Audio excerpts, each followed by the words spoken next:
Viewers, sir আসেন গল্প শুনে থেকে আমি জনাল আবেদিন পবন আপনাদের সবাইকে শুভেচ্ছা জানাচ্ছি। আজকের পর্বে অতিথি হচ্ছে মাহমুদুল ইসলাম মানিক, আমার এই বন্ধু, তার কাছ থেকে গল্প শুনতে। গল্পের প্রথমেই হলো আমরা সাধারণত ঢাকায় থাকি যারা তারা গ্রামের বাড়িতে হয়তো যাই ঈদে, বিভিন্ন ঈদে পর্বে আমরা যাই। যাওয়ার পর হলো বাস থেকে নামার পর অনেক সময় আমরা দেখি যে অটোতে যাইতে পারে। অটোতে সাধারণত আমরা যেটা করি, অটোতে হলো 4 জন মানুষ এপিট ইপিট দুপাশে বসতে হয়। এরকম এই অটো নিয়ে একটা হলো গল্প। সেটা হলো যে আমরা সাধারণত যে ধরনের গল্প বলি যে যাওয়ার পথে অটো অটো যে লোড নিল, অটো প্রথমে হলো স্বামী স্ত্রী মিলে অটোতে উঠছে। স্বামী স্ত্রী মিলে একজন হলো ফ্রন্ট সাইডে, ব্যাক সাইডে আরেকজন উঠছে, সেটা হলো যে আরেকজন যাত্রী যাত্রী জায়গা না থাকার কারণে আমি হলো অটো যে চালায় তার পাশের সিটে আমি বসি। আর অটো চলতেছে চলতেছে যাওয়ার পথে হঠাৎ করে স্বামীর স্ত্রী দুজনেই যেহেতু কথাবার্তা চলতেছে, তার মাঝেই হলো ছেলেটা বিপরীত পাশে। ছেলেটার বয়স হবে মিনিমাম 18 থেকে 22 বছর বয়সের মধ্যে। 22 বছর বয়সের মধ্যে আমরা তখন অনেক কিছু কথা, মানে স্বামী স্ত্রীর মধ্যে কথা চলতেছে। হঠাৎ করে স্ত্রী স্বামীকে বলতেছে যে আমার কি মনে হয় ছেলেটা টিস করতেছে। পরে হঠাৎ স্বামী মানে কিরকম টিস বলতে হলো হয়তো চোখের হলো এরকম স্ত্রী মনে করছে। এই স্ত্রী তার স্বামীকে বলছে। স্বামী হঠাৎ করে অটোর যে ড্রাইভার তাকে বলছে যে এই অটো দাঁড় করো। দাঁড় করার পর হঠাৎ অটো দাঁড় করাইছে। করার পর স্বামী নিচে নামছে। নামার পর ছেলেটাকে হলো কলার ধরে টাইনে নামিয়ে পিটানো শুরু করছে। মানে মারধর শুরু করার পর এক পর্যায়ে হলো স্থানীয় যে ছেলে পেলে যারা আছে সবাই আসি এই ভাই এর মারতেছেন কেন ছেলেটারে। আপনি কি করছেন? আমি তখন হলো আমি তার ওই টোটাল বিষয়টা, আমি অটো থেকে নেমে পাশে বসে টোটাল বিষয়টা অবজারভেশন করতেছি। এই বিষয়টা কি হচ্ছে তার, আমি তো সামনের সিটে বসে, আমি ওর পিছনের যে ঘটনাটা তো জানি না। পরে সাধারণত সবাইকে জিজ্ঞেস করতেছে ভাই কি হয়েছে কি হয়েছে। তা আমি এবার শুনলাম ওই স্বামী বলতেছে ওই ছেলে আমার স্ত্রীকে চোখ মারতেছে।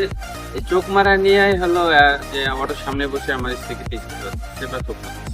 তখন সাধারণত আমরা সবাই বলতেছে। পরে মারামারির পর এক পর্যায়ে যে ছেলেটা বলতেছে আমাকে কিছু কথা বলতে।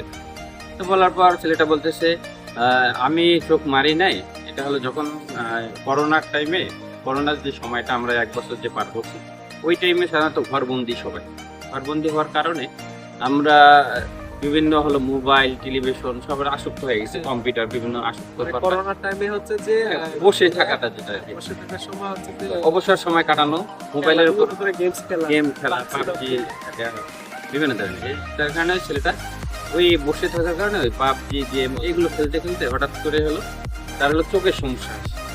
এটা নিয়ে আমরা তো মোবাইল এবং কম্পিউটার যাই তার সমস্যা। তারপর তো ডাক্তারকে দেখাইছে, ছেলেটা ডাক্তারকে দেখাবো, ডাক্তার বলছে এটা ওষুধ দিছে, এটা হলো আস্তে আস্তে কমবে বা।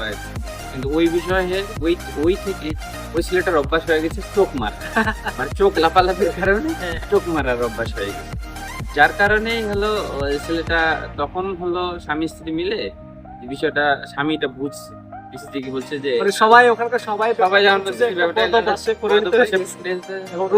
এবং একটা রোগেই চলে গেছে।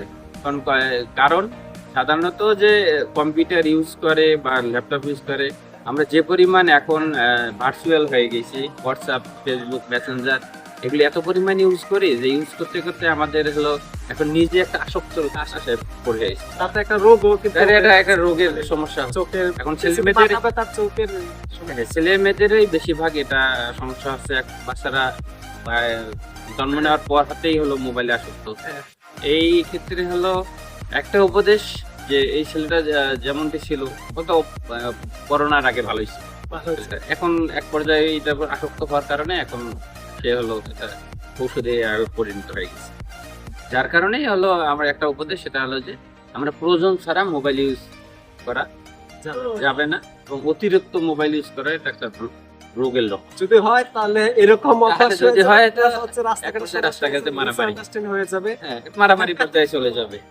এটাই শুধু ব্যাপারটা ফানি, এটা আসলে ফানি না। আরে ভাষা না, এটা হলো পুরো একটা রোগ মানুষের জানা হলো মেসেজ, এটা প্রায় এই এই ছিল আপনার। এই আমার শর্ট।